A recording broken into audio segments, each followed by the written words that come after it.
What's going on, everybody? Sharpie360 here. Today is July 20th, and that means Update 8 is live in Sons of the Forest, also known as the Electric Fence Update. So, you know the drill. Make sure to like and subscribe if you haven't done so already, and let's get started. Boom. First being, obviously, the electric fences. We'll get to that, but this elephant in the room, this badass mother trucker, it is the Hokey Pokey trap. So, let's see if we can get it to trigger. Hey, you, come here. So, this thing is sweet. It's basically a giant wrecking ball with spikes sticking out of it. Let's see if we can get this guy lured in here. Alright, he's up and standing. Let's see if he'll run over here. Oh, yeah. Yep, and that'll slowly beat apart the bodies, too, it seems like. Yep. Oh, and it hurts a lot. So, that is the Hokey Pokey trap. It's kind of expensive, but it's super cool. And when enemies are around, I've seen a bunch of pile-ups here. So, super cool. Okay, moving on to the piece de resistance, the electric fences.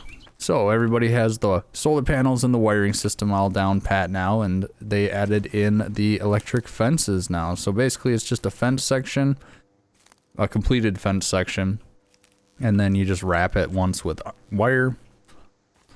So you just want to get a fence section going, as you normally would, a completed fence section. And once that's set up as so, you can pull out some wire and it gives you the line. You can place the wire on there, and then you see that circle? That's also a new feature that's been added with this patch, and it's the Freeform electric wire placement.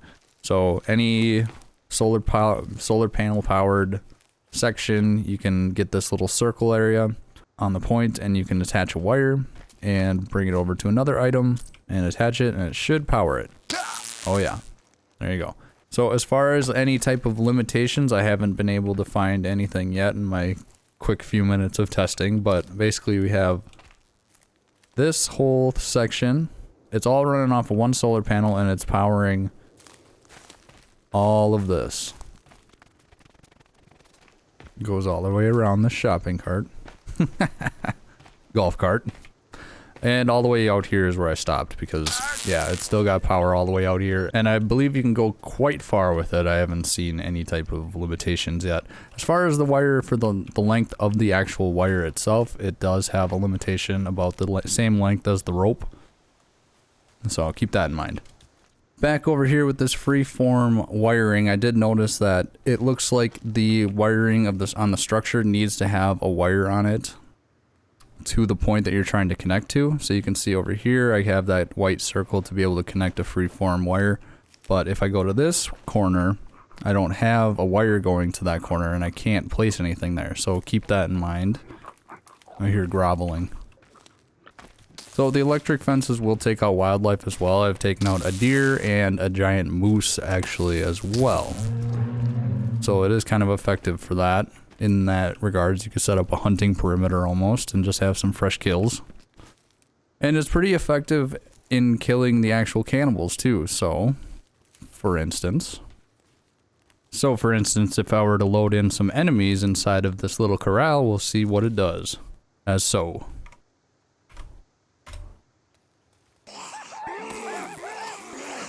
They're all stuck in there. Oh! Oh, that guy got out. Come on, move around, fools. Warning shot, come on, move. Scatter.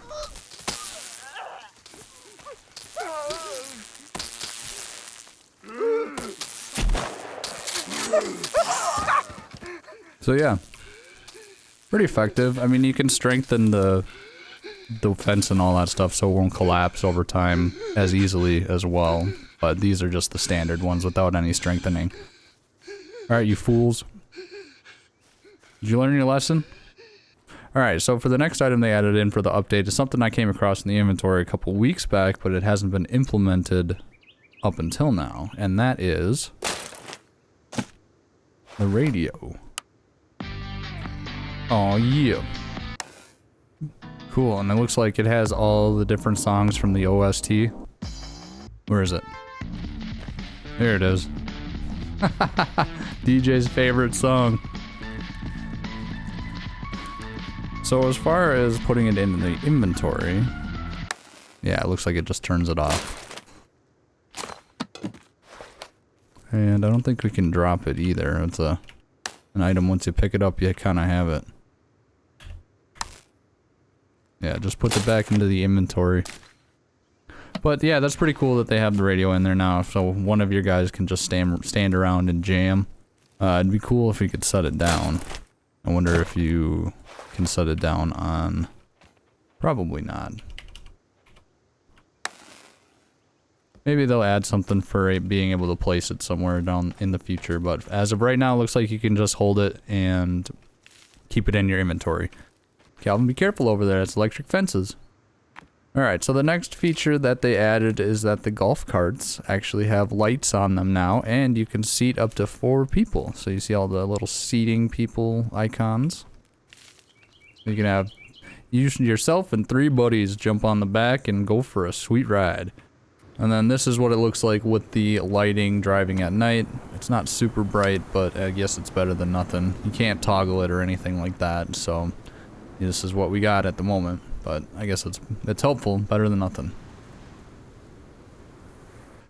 Next feature that they added is these little GPS locators. You can actually 3D print them now and keep them in your inventory, so you're not limited to the ones that you can only pick up.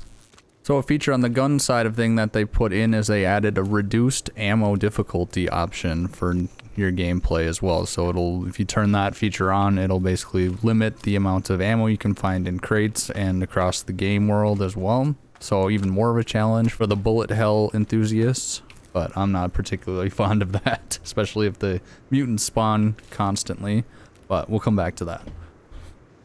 So Endnight went ahead and added a new creepy enemy that will appear after Endgame, and it's a returning creepy enemy, so we're not sure what that's going to be yet. I have my speculations, maybe going to be an Armsy, but that's just my thoughts. It would be super cool to see an Armsy back on this island.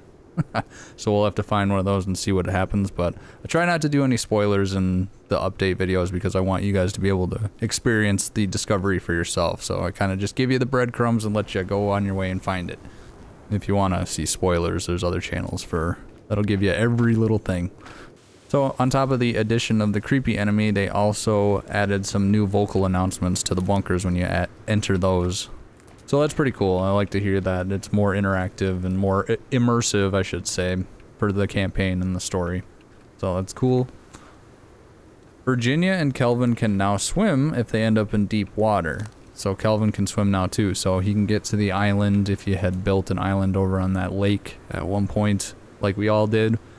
He'll be able to swim back and forth now. So that's super cool. Same with Virginia. So a couple of critical balancing fixes got implemented. Mainly being there will be less frequent enemy raids depending on how many regular or creepy enemies you've killed. Looks like this amount will increase over the days unless you kill more enemies. So it sounds like you got to keep killing them, otherwise it'll just keep getting exponentially more populated throughout the area. These defensive walls can take 4 times as much damage now, so they're actually useful. So that's cool. And then we have reduced health on the special glowing puppies. So that's manageable, I suppose. And that's kind of all they have listed for the balances on these patch notes. You can shake the animal heads now too. And the meese will also kick you if you piss them off and they're nearby and they run past you. They'll straight cold cock you right in the face with their back legs and send you flying. So that's pretty cool. Oh, and I almost forgot, they added a new tape to be found for the found footage files and whatnot. So, again, no spoilers. So those are the main features of some of the highlights that stood out to me in this patch, but let's jump over to the patch notes as always. Okay, patch 8, electric fences, new large trap, balance changes, and more. Hey everyone, this patch, blah blah blah blah blah, we've added electric fences and some other stuff. We've also done a pass on optimization and brought down memory usage, which should help the cases of games crashing. And we've made changes to enemy balance. Now killing lots of enemies will lower the amount of raids you see. And then they ask for feedback as always. So the features, we went through that. We have the newfound footage video. We have the Hokey Pokey trap. We have electric fences, freeform electric wire placement, radios, GPS locators can be printed 3D like. Golf carts have lights. Golf carts can now seat 4 people. Reduced ammo difficulty. Returning creepy enemy after endgame, new vocal announcements in the bunkers, and Virginia and Kelvin now can swim. To balance, there'll be a lot less frequent enemy raids depending on how many regular or creepies you have killed. This amount will increase over the days unless you kill more enemies. Defensive walls are now stronger, reduced health on special glowing puffies. Looks like a bunch of dedicated server improvements as well, so good to see that. A lot of fixes and improvements, so go check out the patch notes if you're interested in seeing everything that happened. Alright, let's jump back in game. Alright, so that's going to do it for this update. Video update 8 is going to be a lot of cool with these electric fences. There's going to be a lot of possibilities that you could do with corralling, hunting, enemy and defense, and all that good stuff. So, super cool that they added that. And it seems pretty robust too, but I'm sure it'll be dialed in a little bit as far as limitations on what's required to power all this stuff and the length thing and all that stuff. So we'll just have to see what happens. One thing I did notice with the wiring is that if you are to have these fences is that you can actually run the power to another foundation. So this light bulb here on this opening, it's all powered, all coming from that singular solar panel over there. So they'll probably dial this in a little bit more as they do with everything that comes out with new features. But still pretty cool. Alright, the sun is going down, so I'm going to wrap this video up. So if you liked this video, make sure to give it a like and subscribe if you haven't done so already. I have decided that I'm going to wait for a couple more updates before I start another playthrough of the story on this game, because I want to make sure that it has as much in there as possible for me to experience like a brand new game versus going in and getting a half-baked cookie kind of thing. So that's what I'm going to do with that, but I definitely am going to keep up with these update videos and do some more building and stuff. I've been checking out a ton of other survival games at the moment, but definitely going to get back into this because I have an itch that needs to be scratched. So again, make sure to like and subscribe if you haven't done so. Comment on what you're going to do with the electric fences, because that's super fun. It's going to be a lot of fun to see what kind of havoc you can come up with. Thanks again for watching. And until next time, sharp out.